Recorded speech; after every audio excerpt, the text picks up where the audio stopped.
მითხარით თქვენს პირველ რიგში როგორ გონიათ რატომ გახდნენ ქალები როგორც ჩანს განსაკუთრებული სამიზნე და ამას ჩვენ ვიშველიებდით მამუკა მდინარაძის ციტატასაც მოგესალმებით საქმეების ანალიზი ახლა არასათანადო მოპყრობის წამების ღირსების შემლახავი მოპყრობის და აქციებზე გადაჭარბებული ძალის გამოყენების ცხადყოფს რომ რამდენიმე ჯგუფი არის განსაკუთრებულად სამიზნე და ერთ-ერთი გამოკვეთილი ჯგუფი არიან ქალები ეს თვალშისაცემი არის ნამდვილად განსაკუთრებული ზიზღი აგრესია აქვთ ქალების მიმართ ქალი პროტესტის მონაწილეების მიმართ და ხაზგასასმელია ის რომ აი სექსუალური ნიშნით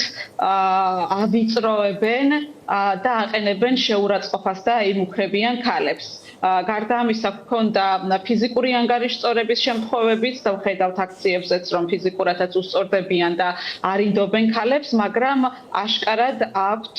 აი არ ვიცი ეს დაკვეთა არის, მიზანმიმართული არის სავარაუდოდ, იმიტომ რომ მათი ქცევა ნოემბრიდან მოყოლებული დღემდე ანუ გულისხმობ პოლიციელების რომლებიც ატარებენ მიღბებს, რომლებიც არ არიან ამოცნობადი, აი ამ ნაწილის ქცევა ქალების მიმართ არის განსაკუთრებულად სასტიკი და ღირსების შემლახავი და ეს უკვე ჩვენ ამაზე ვსაუბრობდით სხვათა შორის არაერთ ბრიფინგზე გვისაუბრია და მე ვფიქრობ რომ კიდევ უფრო მეტი ქალი დაიწყებს ამაზე საუბარს იმიტომ რომ ეს არის ისეთი ფენომენი რაზეც ქალებს ძალიან უჭირთ ხმის ამოღება და საჭიროა როგორც წესი გამბედავი და ძლიერი ქალების მიერ აი ამ პროცესის წამოწყება ამ შემთხვევაში თქვა ერთ-ერთი ნენსიც არის თუმცა მანამდე სხვა ჩვენთან სტუდიაში სწორედ და მის შემთხვევაზეც მინდა კითხოთ კონკრეტულად დაკავებისა და ჩხრეკის დროს გაშიშვლების მოთხოვნა, ბუქნების გაკეთების მოთხოვნა, ეს როგორც აღმოჩნდა არ არის ახალი პრაქტიკა. რა უნდა იცოდნენ ქალებმა ამ დროს, რისი უფლება აქვთ და არ აქვთ მასთან შემოსულ დაუპატიჟებელ სტუბრებს, ზოგჯერ უფორმო სამართალდამცველებს. გაშიშვლების და ბუქნების პრაქტიკაზე ჩვენ სახალხო დამცველის აპარატი საუბრობთ ბოლო 10 წლების განმავლობაში თითქმის ყოველთვის წერდით, მაგრამ ძირითადად წერდით პენტენციურ დაწესებულებაზე, ანუ ციხეში ხდებოდა ეს ამბები, თუმცა მაშინაც და ყოველთვისაც სისტემა ამას უარყოფდა. რომ ასეთ პრაქტიკას ჰქონდა ადგილი. წლები ვითხოვდით, რომ დაედგინათ შემოწმების წესები, რომ იმიტომ რომ საერთაშორისო სტანდარტებით დაკავებული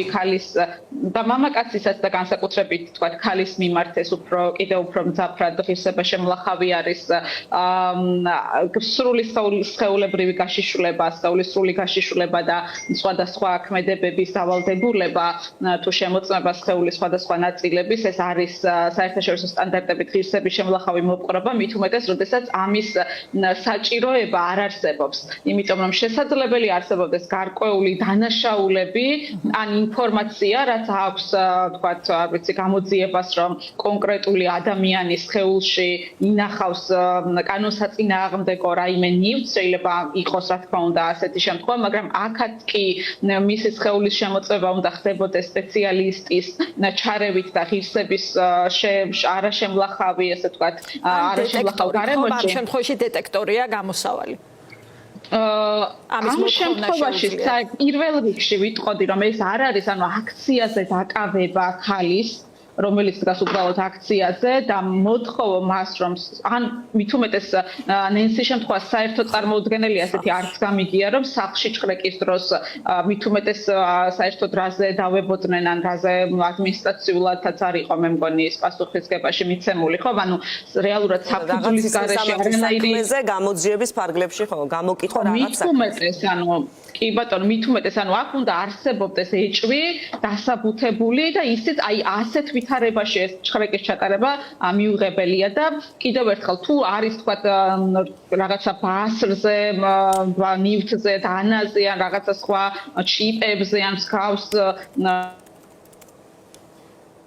ნივთებზე ინფორმაცია და რაღაც დანაშაულებრივია ეს ნივთები, მაშინ დეტექტორი არის ალტერნატივად საერთაშორისო სტანდარტებით შეთავაზებული ან სხვა გარემოებებში შემოწმება, მაგრამ აი მთლიანად გააშიშვა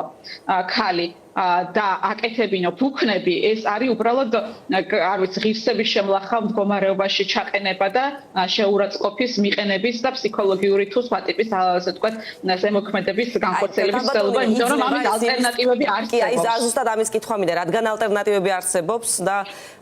არ ვიცი, ხა იცოდნენ თუ არ იცოდნენ ამ პოლიციელებმა ალტერნატივების არსებობის შესახებ, მაგრამ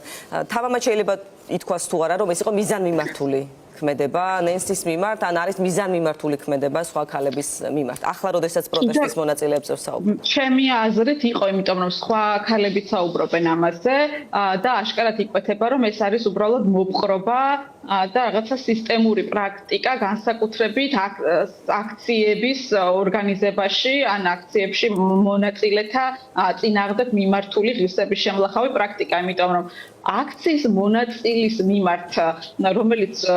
ხშირად ადმინისტრაციული წესით არის ხოლმე დაკავებული, რა ეჭვი შეიძლება არსებობდეს, რომ სხეულში აქციაზე იდგეს და თან ინახავდეს რაიმე აკრძალულ ნივთს, ეს ხო აბსურდია და დაუსაბუთებელი და წარმოუდგენელი რამ არის, ხო? ანუ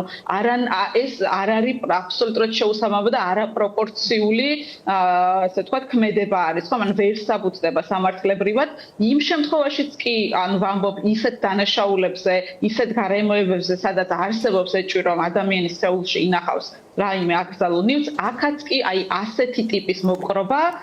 არ არის, ასე ვთქვათ, მისაღები და არ შეესაბამება ადამიანის ნახევარი წუთი დაგვრჩა და რა პერსპექტივა აქვს დავის წამოწყებას ახლა მათ წინააღმდეგ? არა მხოლოდ ნენსის შემთხვევას გულისხმობ, აქ არსებობს კადრები, სადაც უშვერი სიტყვებით, გინებით, უხარის არაერთი ფაქტი არის ასახული, ხო? მე ვიცი, რომ ნაწილმა მათგანმა მიმართა სპეციალურ საგამოძიებო სამსახურს, არანაირი შანსი იქ არ აქვს, იმიტომ რომ ადგილობრივ დონეზე ვიძახი, მაგრამ აუცილებელია მისი დოკუმენტირება, აუცილებელია რომ ფორმალურად მიმართული იქონდეს და დაიცვა ეს პროცედურები და ყველას მოვუწოდებ, რომ არასამთავრობო ორგანიზაციებს დაუკავშირდნენ, საია და სხვა ორგანიზაციები ამზადებენ საქმეებს საერთაშორისო სასამართლოებში წასაღებად და მნიშვნელოვანია, რომ ასე ვთქვათ, მიაწოდონ ინფორმაცია, ისინი დააუქმებენ სპეციალური პროცედურის დაცვით და შემდეგ საერთაშორისო სასამართლოებში, ასე ვთქვათ, დაიცავენ მათ უფლებებს და ასე ვთქვათ, იდავებენ ამ საკითხებზე, იმიტომ რომ ესეთი მოპყრობაც სისტემურად შეგვიძლია განვიხილოთ, როგორც აქციის მონაწილეთა მიმართ პოლიტიკურად მოტივირებული ღირსების შემლახავი მოპყრობა. დიდი მადლობა.